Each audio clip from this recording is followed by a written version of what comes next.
বিসমিল্লাহির রহমানির রহিম। আসসালামু আলাইকুম। এখানে 5 পিস রুই মাছ নিয়েছি ভাজার জন্য। বাই দ্য ওয়ে, আমি মাহমুদা খানম, মাহমুদা রানী থেকে সবাইকে স্বাগতম। দিয়ে দিচ্ছি সামান্য মরিচের গুঁড়া,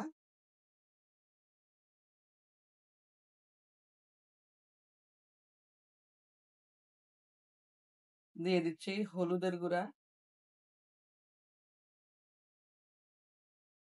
দিয়ে দিচ্ছি ধনিয়া গুঁড়া,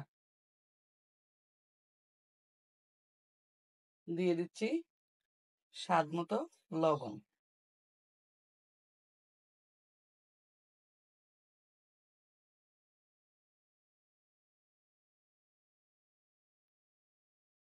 হাত দিয়ে মশলাগুলো মিশিয়ে নিচ্ছি ভালোভাবে।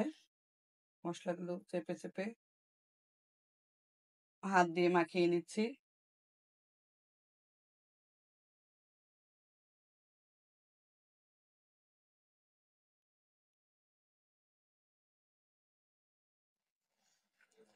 হাত দিয়ে মাখিয়ে আধা ঘন্টার জন্য রেস্টে রেখে দিব। আধা ঘন্টা পরে মাছ ভাজবো।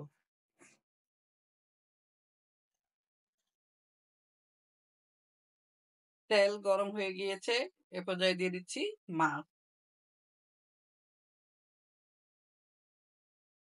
মেরিনেট করা মাছগুলো দিয়ে দিলাম। হলুদের গুঁড়া, মরিচের গুঁড়া, ধনিয়ার গুঁড়া আর স্বাদ মতো লবণ মেখে আধা ঘন্টা রেস্টে রেখেছিলাম।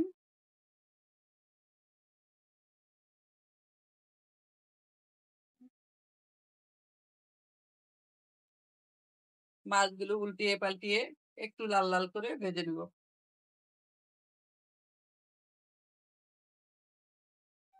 মাছের এক পিঠ উল্টিয়ে দিচ্ছি।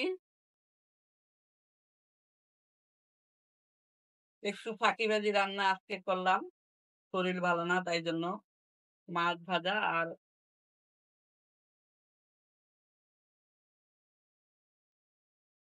পেঁপের ডাল, আর কিছু রান্না করব না।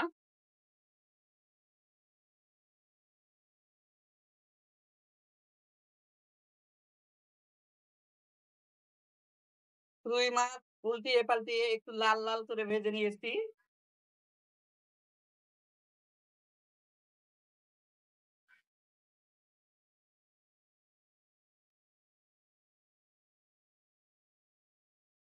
শর্টকাট রেসিপি মাছ ভাজা। হলুদের গুঁড়া, মরিচের গুঁড়া, ধনিয়ার গুঁড়া আর দিয়েছি স্বাদ মতো লবণ। আধা ঘন্টা মেরিনেট করে রেখেছিলাম। এখন উল্টিয়ে পাল্টিয়ে একটু লাল লাল করে ভেজে নিলাম।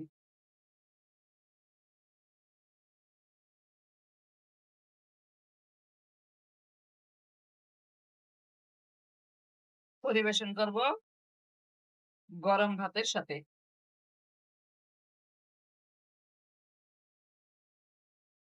সবাই ভালো থাকবেন, সুস্থ থাকবেন। ফিরে আসবো নতুন কোনো রেসিপি নিয়ে।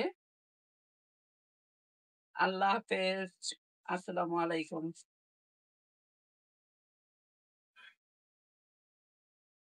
একদমই শর্টকাট একটা রেসিপি।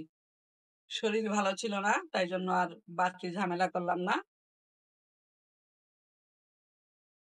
পেঁপের ডাল আর রুই মাছ ভাজা, সাথে থাকবে গরম ভাত।